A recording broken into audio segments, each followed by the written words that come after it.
What's happening, good people? Welcome to the Wealth 100 Show. I'm your host, George Gilmore, and it's go time. Listen, guys, each week we bring on six-figure professionals and entrepreneurs who are winning in life and business. If you're ready to take your life to the next level, you found the right place. I need you to get into the room right now, guys. I'm putting you in the room with winners that will help push you towards your dreams. Finally, if you want to grow your business, grow your network, and live your dreams to the fullest, I encourage you to apply to the Wealth 100 Mastermind at thewealth100.com, where lives are being transformed through self-development and access to wealth-building opportunities. Welcome to the Wealth 100 Show. Let's go.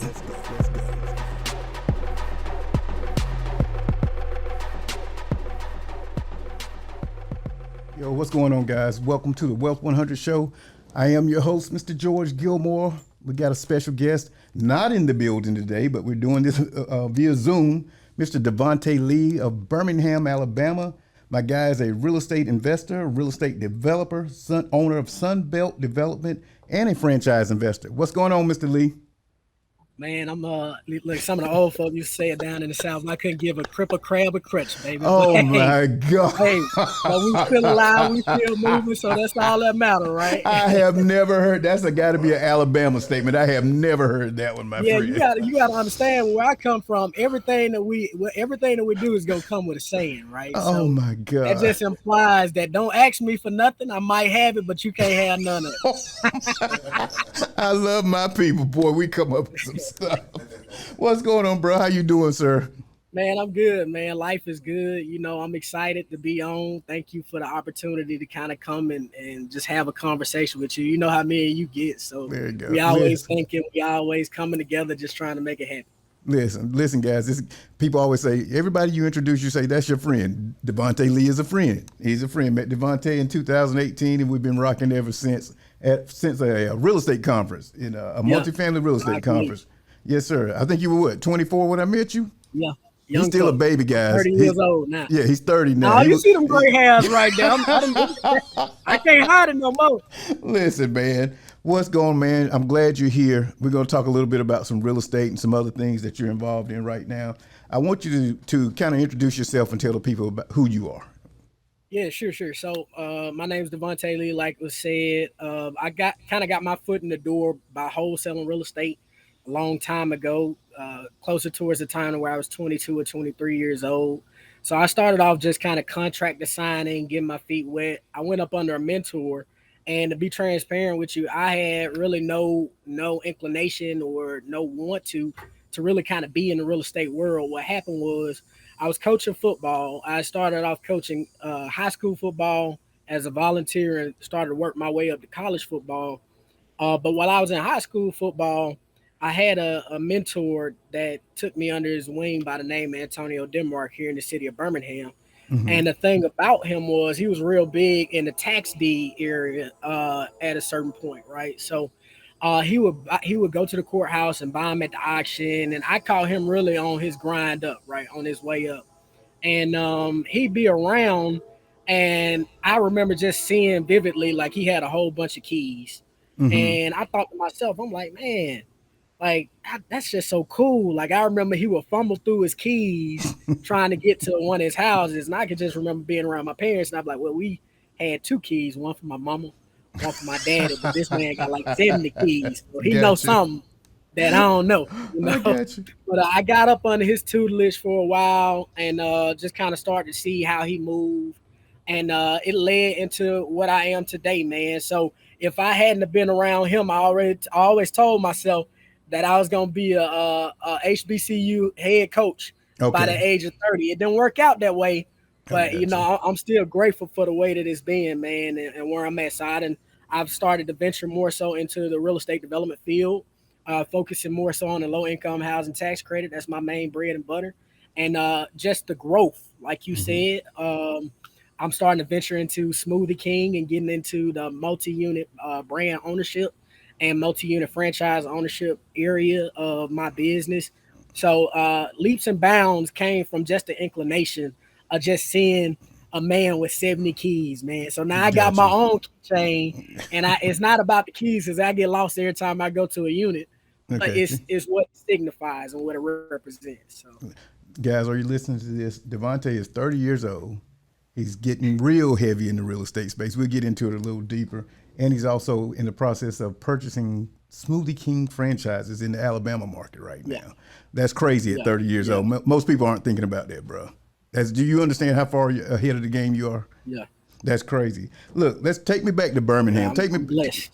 Take me back to Birmingham where you grew up at, man. Tell me a little bit about your coming of age. So Birmingham, man, Birmingham is a place to where it's a mid-sized city.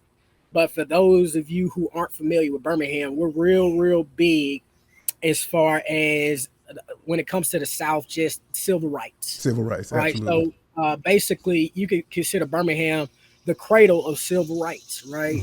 You think about the letter from a Birmingham jail, right? That happened here in Birmingham with Martin Luther King. A lot of people don't know Martin Luther King had a house here. The Ku Klux Klan, they ended up bombing it as well. You think about the 16th Street Baptist Church with the four little girls. So Birmingham has had a past history, and it hadn't always been the brightest. It hadn't always been the best, right? But the reason why I stand for Birmingham and I kind of go so hard for it, and all of my real estate holdings are still in the city that I was born in, is because I believe so much in it, right? And me and you talk about it all the time, George. You can still get, and I don't want to get too far in the real estate realm, but we're doing 2% rents here, right? I can Mm-hmm. go and I can go buy a house for $30,000, and it'll rent out for $1,200 a month, That's crazy. $1,300 a month all day, right? So we don't see that, just kind of, especially in the market that we're in now and the rates we in. But what made it even special is because like there's two types of mindsets that you see in the city of Birmingham, right? With us now, what I realize is we're a heavy populated African American community, right? So, Mm-hmm. and I had this conversation with some of the powers that be all the time. We're an 80% African American city that owns 20% of the real estate, Gotcha. while 20% of the real estate holdings are owned by well, I'm sorry, 80% of the real estate holdings are owned by the 20%, right? Gotcha. That's a disproportionate wealth, Yes. right? So I feel like my calling is to stay in my city and bring every portion and connect with people like you and bring everything back to show like I'm a young kid from Birmingham. I grew up on the side of the tracks that young kids from Birmingham grow up. I'm all about exposure. So I'm here to show you that it's capable, that you're capable and it's possible, right? Right. Man, I can remember, I take you back to the first deal that I did. Me and my buddy, we were just kind of wholesaling together.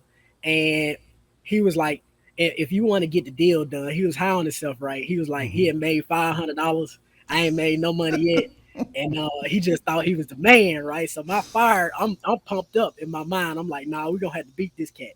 So we went to a house that it's over like in East Birmingham. And he was like, if you want to get it sold, you're gonna have to clean it up, right? And this a wholesale deal. Don't even own the house. So we went in the house together. He left me. I ended up going by myself and staying in there. And I'm cleaning up the house, man. And I can remember sitting there and I'm cleaning up like heroin syringes, Right. right? Straight off the floor. And it taught me a lot about Birmingham, and it taught me a lot about just kind of how surroundings and not having exposure to certain things will lack you from greater opportunity. So what I've strived myself to do, man, is just to be the pillar for those who are coming up that look just like me and that have the thought and the inclination to be better, but they just don't have the guidelines. They don't have the tools, right? So that God's given me the ability to be able to do that. Mm-hmm. So that's why I fool with Birmingham, man. It's always gonna have a place in my heart. Now, do I got to go other places to get better? Yeah, right. To get exposed more, yeah. But at the end of the day, I'm gonna always come back here and I'm gonna always pick somebody else up. Take me back to when you came out of high school. You ended up going to, Yeah, if I'm correct, Miles College, correct? yeah. Is that correct? 30 MC. There Yes, you sir. go. How did that happen? Was that something you always wanted to do? I know you said you wanted to go to HBCU, so was that already in play? Here's the thing, right? It wasn't. So like once I got out of high school, right, I thought I was gonna go play ball in college. So I ended up going to Jacksonville State, right? And I'm gonna give Okay. you a little juice. Nobody ever knows this about Davonte. So look, Wealth 100 getting it first. You'll never know it. I graduated high school with 1.6 GPA. What? I graduated with 1 point. Yeah, You all were I did was playing. basketball, even play football. Man, Yes, you were sir. All day, playing. every day. So you're too brilliant. All day, every There's day. no way. Hey, listen, I go to class and I would ask the teacher, "What you doing here?" Because I Oh ain't got nothing my for you. God.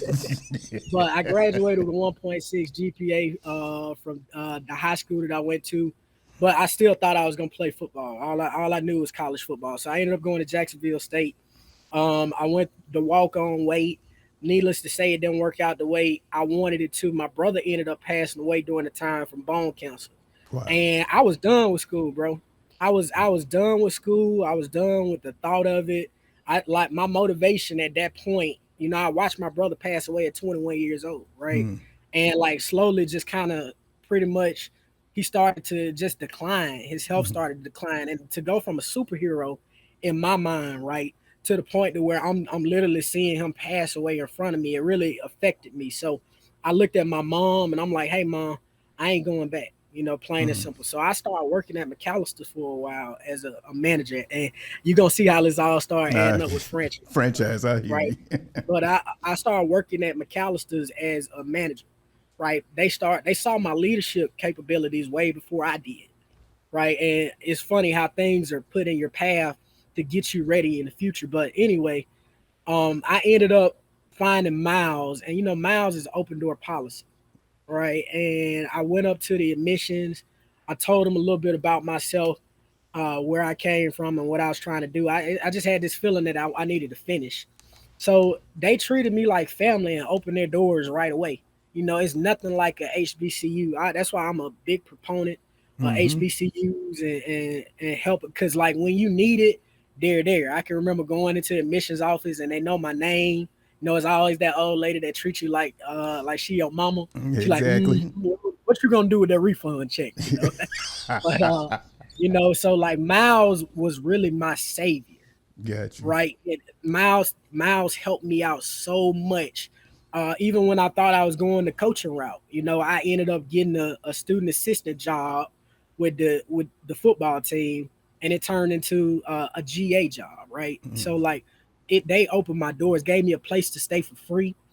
My meals were free, and a lot of folk don't know that stuff, right? But they took care of me when I needed it the most. So I'm forever grateful for Dirty MC. I'm a There you golden go. bear till I die, baby. I love that story. You never told me that, not the Yeah. 1.6 GPA stuff. Man, Oh I'm man, just it was thinking, I'm bad, like, man. man, I'm looking at you. I'm like, this is not a 1.6 GPA guy. There's no George, I way. graduated. I had a 14 on the ACT. I don't even know how Jacksonville State allowed me in. It was conditional, Right. but I promise you, like if I could go back and talk to myself, I'm like, brother, you probably need to just go ahead and start wholesaling. You know what I'm saying? Right. That's You crazy, know, man. it all That's worked good. out though. I'm glad you're being open and telling that story because people need to hear that. A guy that goes 100%. from a 1.6 GPA gets Yeah. barely into You wanna some. know what my net worth is right now? Hey, look, my net worth is 1.6 million. Are you serious? That's right. I swear to Talk that God. talk. You go Talk check that it right talk. now. Yeah, and like to come from having that 1.6 GPA to where I'm at right now to where my net worth literally 1.6 and it's climbing, Right. right? Oh, I Like, know what's getting ready to happen. Yeah. I'm grateful. I ain't got nothing to complain about. No, No sir. reason to. Incredible story, man. We got to get you on some stages or something. That's an incredible story, bro. Absolutely. Look, so you went there, you did that, you did the whole, started getting into wholesaling. We're going to Yeah. jump ahead a little bit. Talk to Okay. me about your latest educational endeavor and how we got there. 100%. So like I was still with my mentor and I wasn't going to class. So I'd be coaching football and I would leave from coaching football, go work with my mentor, and he'd be like, Lee, you need to go to class. And I'm like, we ain't got nothing to do today. We ain't got nothing to do today. So I Mm, would pass and go to his office every single day.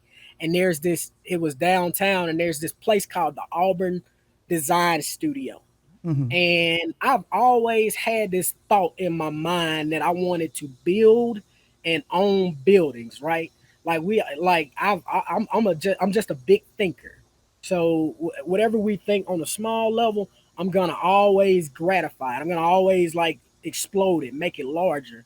So I had a mindset to that I wanted to build and own buildings, but what I didn't have was the name of it. So I would pass by Auburn's urban design studio almost every day to his office, and I would see blueprints. I would see 3D models. I see just kind of like models of skyscrapers. And I started to say, man, that's exactly what I want to do. So I went to my mentor and I'm like, I know exactly what I want to do in real estate. And he was like, well, what's it? What is it? And I was like, I don't know. I don't know the name of it. No. Because I don't even know how to begin to say it. Like he asked, was it a GC? And Mhm. because that's the first thing that we think when we think of that. And it's like, nah, I don't want to just build it. I want to build it and also own it. Mhm. So I went and I typed in Auburn Urban Design Studio, and this thing popped up called Masters in Real Estate Development, and it was like just the sky opened up. I promise you, all I heard was oh. It was like it was. I was like, that's it. That's it. I There you want to go. be a commercial real estate developer. So I promise you, I went to work. So I got on YouTube. I started looking at Fred McNellis with McNellis Partners. He had Mhm. a couple of like ULI speeches on what it means to be a real estate developer and how you become it. So I'm engulfing. One book that changed my two books. One book that changed my life was The Birth of a Building by Ben Stevens. And then also what I feel like every black young developer should read, which is The Peebles Principles, right, by Donahue Peebles. And just to see how a development comes together from A to Z literally changed my life. And I found this program at Auburn, and it turned out to be the number one real estate development program in the country, right? Incredible. And I was married at the time, and I went home just all giddy, and I was telling my wife, and I was like, "Hey, I know what I want to do, right? But I'm still over here trying to pay these bills, right? I'm trying to survive. I'm trying Mhm. to like make sure I take care of my responsibilities as a man. So like, can we do this? I know I want to do this, right?" And so she helped me apply for it. They interviewed me, and I gave them the same passion that I'm giving you. I told them, hey, I don't know everything, but I can promise you this: if I don't know it, I'm gonna figure it out, right? Mhm. And we're gonna get to it. And I'll find the answer if I don't know it. So they ended up accepting me into the program after I went through the interview, and man, my life changed. I tell you this: I say 50% of that money went to education, but the other 50% of that money went to the network, man. Auburn Mm. is the number one real estate development program in the country. And on top of that, the alumni is outstanding. Like some of the connections that I met on the build to rent side, on the low income housing tax credit. In my cohort alone, I had six chief executive officers for housing authorities, That's crazy. right? Most people never even know about CEOs or housing authorities, but they all go through the Auburn program now because one person that started it with them. And now I've got about like 12 CEOs of housing authorities that I know. And that's where the low income housing tax credit stuff came into play. Because what it did was allow me to network with these individuals. And I knew that their housing stock is starting to become outdated, and they're going to have to reposition all of this stuff over the next 5 to 10 years. So a great opportunity. And I was in the right place at the right time with Auburn. So I'm forever grateful for Auburn. Now you can't tell nobody, but I'm a Bama fan. But they got me to say War Eagle when I was done now. So I almost got killed, There you but go. it is how we take it down here, man. That's insane. Since you're already in this space, I want to talk to you about the African American community becoming more involved in the commercial real estate side of the table. I've had a couple of interviews in this space, but I want to hear your opinion on how do we get more of our people into the pipeline to get into this space. That's a great question, bro. To me, I think exposure is everything. So I got to tell you a story, and we talked about it a little bit at the mastermind, but I hope it rings home as I kind of let everybody else know. But what brought the fire to me was not just Auburn, right? I wanted to kind of get in, get some pedigree, get a job up under me, so I could just really be engulfed in real estate development. So what I did is I started to send my resume out while I was here in Birmingham. And one thing about the city of Birmingham, and I'm just going to be transparent on this Tell podcast tell the when it truth. comes to commercial real estate, right? Yeah. In the city of Birmingham, every firm that you run across is not an African American firm. Like when it comes to the demographics, it's all white, right? Mm-hmm. It's not really minority heavy. And I sent my resume in to this particular firm, and I received the email back. And not only did I send my resume, let me say this, I sent them a deal too. Okay. Uh, so I came gifts and open arms, Gotcha. like I was bearing gifts. But they came back to me and they told me we apologize, but you aren't a cultural fit. And it hurt my heart, man. Audience, did It you did hear that? something, This is man. 2022, 2021, Yeah, 2022, and this guy is in Auburn's commercial real estate program, master's yes, sir. program, Master real estate development. master's in real estate development. He sends out his what do you call it? Your resume, My trying to get an resume. internship, and the company has the audacity to say you're not a cultural fit. Listen, guys, Not a it's still cultural fit. happening. It's still happening. Go ahead with the story, D. Yeah, so from there, I'm like, all right, well, I got to get out of here, right? Nobody looks like me that's doing this here, right? So I started to think in my mind, where can I go? Who can I talk to? What do I have to do, right? To jump into this game where people look like me. And I ain't had to look far because you know where I went. I went to Atlanta, baby. I went to Wakanda, He went to and I Wakanda. promise you, I went to Wakanda forever over there, baby. So I met my new mentor, Brandon Riddick Seals, and he welcomed me with open arms, man.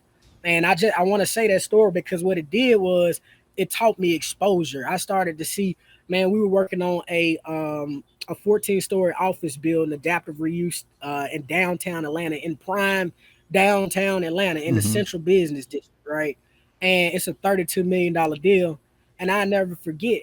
He made me basically take over the project, right, and run the project, be the project manager. And I'm shaking in my soul, right? I'm Mm-hmm. quaking, and I remember he would never let me go with and give him BS. Like I try to use basically my weaknesses as my cowardness, right? So I'd Mm-hmm. be like, well, I'm not smart enough to do this, right? I start speaking to myself saying, like these guys are way smarter than me. I don't even know if I should be here. Because man, they start cranking off internal rate of returns and Mm-hmm. net present value and these fancy words, man. And I was still so afraid of the numbers that I didn't realize the strengths that I had, which is being able to talk to people, being able to manage people, and being able to put deals together. So I bring that story to put mainly due to exposure. What we need is number one is exposure, understanding what real estate development is, understanding what commercial real estate is, and understanding that it doesn't take as much capital as you think it does. Now, number two, and this is another important thing, is equity, right? What I mean by equity is in order for you to do a deal on the commercial real estate side, you're going to have a net worth, or somebody's going to have a net worth equal to the amount of money that you're trying to borrow, right? And what we see, or our issue is, and I gotta lay out the stat because I'm a stat guy too. Like when Mm-hmm. it comes to African Americans in the United States of America, the median net worth of an African American family is $32,000 or $33,000, right? And here's the thing: they're saying in the next 10 to 15 years it's going to decline. So it's hard, right, to then go and get bank loans and get debt, right, in order for these projects to come to fruition. But the last secret that they never told us, and it took me $120,000 in student loan money and all this other stuff to go get it, is pre-development dollars. Mm-hmm. And what pre-development dollars are the dollars that you use towards the development, right, to get you to a yes or a no. All right. And if you're doing the type of projects and the size that we do, your pre-development, right? And that's your architectural fees for your drawings to get you all the way to your construction docs, right? That's feasibility studies to make sure that there's no oil slicks or spills on the site, that the site's feasible to build on, right? Traffic count studies, all of these things. For a nice size project, you're looking anywhere from $150,000 all the way up to $300,000. So I used to sit at school, right? Because my folk ain't got that. Mm-hmm. I used to sit at school and ask some of my professors, okay, all right, with the pre-development dollars, where do they come from? Never got an answer. It was always quiet, right? Till Mm-hmm. I asked one more time in my financial class at the end. I said, okay, we talked about how we can go and get credits. We talked about how we can go and get subsidy. We even found debt markets. We found equity markets. But to start a project, right, to get us to a yes or no, right, where does that money come from, and what happens if you get to a no? And somebody, one of my professors, he's an equity guy out of Atlanta, he turned and he said, Davonte, that money's gonna come from your pocket or it's gonna come from your friends and family. And if Talk. it's a no, you just lost. Listen, tell me about a few of the projects that you're working on currently for yourself. I'm working on. I've got an adaptive reuse project happening over in. I'm buying a school building from the city of Birmingham and the Birmingham Board of Education that we're going to take and make it 48 units for seniors aged 55 plus. I'm also working on a build to rent project in Foley, Alabama, in hot Baldwin County here in the state of Alabama, and it's a 10-acre site, and we're going to build about 50 units, just straight single family market rate, in Baldwin County, and we partnered with the owner. She was an older lady, and she wanted to see her site get developed, so we're going to ground lease that site and just kind of help her retain that wealth, right? Retain that equity. It's better. You can't just talk about it. You got to preach that stuff too, George. So what we're gonna do is we're gonna let her keep the site, and we're gonna pay her a lease amount on that site for the rest of her days, for the rest of her children's days, and just kind of keep that wealth in their family. It's nothing like going to the mailbox, right, and being able to see a $15,000 a month check just because you own the dirt, right? He who Gotcha. owns the land wins. So it's she's gonna be taken care of. And then besides that, I found a niche that I'm so grateful for, but it's finding sites that have been previously developed for single family homes, and basically cleaning the sites up and wholesaling the lots to home builders. So I've got about 40 lots that we're getting ready to close on under contract in the sub market here in the city of Birmingham. We're going to take those lots and we're selling them to the home builder cleaned up, shrub, grubbed, and rubbed and ready to rock. So they'll come in and go vertical. And basically, I'll wholesale that deal. So we've got it under contract for a certain price. We're selling it to home builders for a certain price. And it's going to be a good day. It's going to There be you a go. good day. So we'll close on that here pretty soon. Other than that, I guess you call me a busy man because I'm still trying to figure out how I get enough time to do it. But, we officially are signing our agreement on the Smoothie King venture. So I'll be the newest franchisee for Smoothie King, and the youngest African American I know of in the state of Alabama as a Smoothie King owner. So I'm super excited for Incredible. that, and just kind of keeping it rolling, man. Are you guys listening? Mr. 1.6 GPA, Mr. Obstacles. I can't get an internship. How do I get around it? Let me see. I'm gonna go to Atlanta, find an internship there. Now we're building 45 unit, 50 unit apartment Yeah, buildings, developing land, developing neighborhoods to becoming the newest and youngest Smoothie King franchise owner in Alabama at this time. yeah, Your story's insane, bro. The story is I crazy. I love it. Nothing but blessings, my friend. Nothing but appreciate it. blessings. Talk to me a little bit before we get ready to close out. What you've learned about yourself on this journey, Davonte. I've learned. That's a great question, George. The thing that sticks out to me the most is perseverance, right? Like, especially the last, probably, honestly, I tell you this, in the last 2 years. I mean, you know what I've been through. Like, I literally, before I came to up to speak to y'all, right at the mastermind, my house caught on fire the day before, Yeah. right? But me and my wife, it didn't work out the way that we wanted it to. We ended up splitting up, right? I have learned that I can persevere uh, pretty much through anything. And I understand that on the other side of it, even if you're going through disruption, right, there's something great on the other side of what you're going through, man. And to see that I'm built out of iron, right? I'm built out of fire and brimstone, and that I can get through whatever I need to as long as I put my mind through it, man. It's a blessing for me. And then I also realized that, and my mentor pissed me off when he said it at the time, but he had called me selfish, man. And I was like, yo, what you mean I'm selfish? I'm out here doing this, I'm out here doing that. And what I realized in that time, I was creating motion, right? But I was just creating motion for myself, right? But you ain't really create motion until you can look back and you can help somebody else along the way, right? Until you being you can cause somebody to be a better person within themselves, you know. And I gave you another example when we were sitting up at the mastermind, right?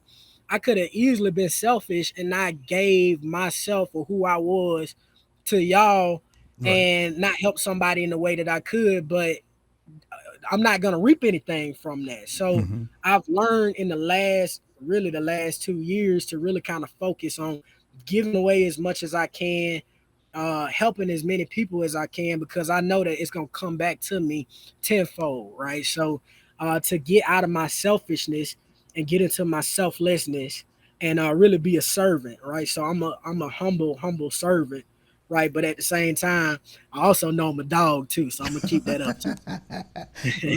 Listen, you guys. Davonte spoke at our mastermind in Atlanta in June and came and blew the building over, man. And I just want to thank you right now for coming through and doing what you did at that event, man. You had those guys' eyes wide open during that event, that weekend event. You just blew the building down, man. I thank you for that. Listen, guys. Also, Davonte, if you're looking for a mastermind, Davonte is an advisor to our mastermind and an honorary member at this point. If you guys out there are looking for a mastermind to help you take your business to the next level, take your personal development to the next level, you need to check out the Wealth 100. Go to thewealth100.com. Just check us out. Look at the website. Read around. See if you see anything you like. Tap in with us. Tap in with us, guys. The Wealth 100 Mastermind. We've got guys like Davonte in the room. I'm telling you, these guys are your next generation of multi-millionaires right here in America. I'm telling you. So I see the trajectory. I see where you're going, my friend. And I'm going to hang on to your coattails. I'm telling you that. I'm telling you that now. Talk to me a bit before we close out about your ultimate goal right now, D. What's your ultimate goal? My ultimate goal right now, like I was saying it at the mastermind, is really to change my pathway. And what I mean by that is, I thought at one point, and you learn and you grow and you get better as you go. But I thought at one point that all I needed was cash flow. Cash flow was it. It was the end all be all means to it. But and it's another thing about exposure. As I'm getting older, I'm starting to lean more so into the merger and acquisition world, the M&A world. And what makes it very, very important to get in that for us is it gives you that base, that dollar base, to help you then go and create the wealth. So I give you a solid example, right? Right now, and I forgot who I was having a conversation with, but let's say if I had, let's just quick, easy numbers, 100 grand, right? If I could take that 100 grand right now and go to SBA and use that 100 grand and do basically a 10% deal with an SBA 7A loan, I can leverage myself theoretically, right? Maybe even with a little owner finance into a $1 million business deal, right? A business acquisition, right? And just doing that, let's say, and I don't want to go too far in the weeds. We're gonna say for the mastermind, but let's say that gives me an EBITDA, right? A earning before interest, taxes, depreciation, and amortization of somewhere around 200 grand, right? So I just took my $100,000 that I had and I've turned it into 200 grand a year in my pocket, right? Before debt service, right? That's phenomenal. It can basically exponentially explode your growth, right? So I see the power in that. So my focus is still on development, yes, but this year it's about just kind of creating more streams through acquiring businesses. And I always tell you, OG, I'm trying to get into Taco Bell. Taco Bell won't let me in yet, but after I get this QSR experience, quick serve Yes, restaurant sir. experience with Smoothie King, I got a firm believer that, and my vision is to grow Smoothie King to at least about 30 locations. And then from there, basically leverage those 30 locations and to start building out Taco Bells and turn into the Flynn Restaurant Group, which is the largest franchise and multi-brand owner in the country. Right. So I got multi-millionaire on my mindset. And I want to do so by building up my brands as much as I can and then exiting them with a private equity company, selling them retaining the real estate. So I'm still developing as I do what I do, just developing shopping centers for my stores and keeping that cash flow from the real estate, but selling the businesses, getting that check, right, and then going to go do more deals, right? So that's my focus right now. It's matter of fact, I'm exiting most of my real estate holdings right now because I understand acceleration. So I'll take the cash and really kind of grow on the Smoothie King side. Oh, that's my watch telling me to shut up.